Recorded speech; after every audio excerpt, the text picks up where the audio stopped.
montrer comment on réalise un grand point d'œillet carré. On va commencer par une horizontale et je vais m'en servir pour ancrer mon fil ici. Donc 2 points plus loin.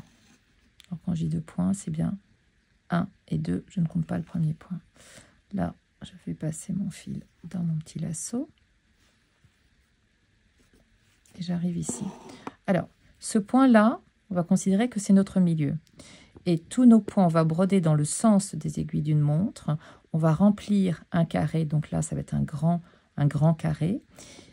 Et on va se décaler à chaque fois de 1 point. Ce qui est important, c'est que nos points convergent vers le centre, aillent vers le centre. Ce qui est la caractéristique des points d'œillet. Et là, on est avec un grand point d'œillet carré.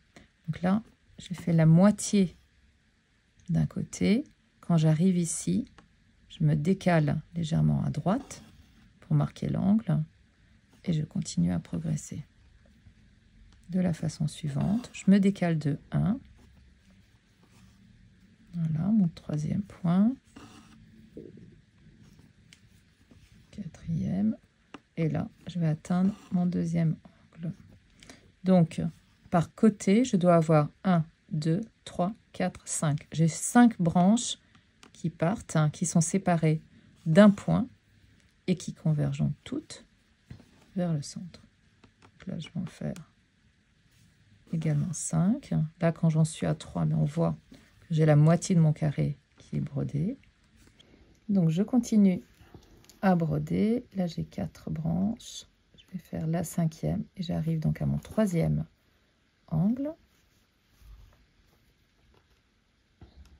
Du coup, je pars là.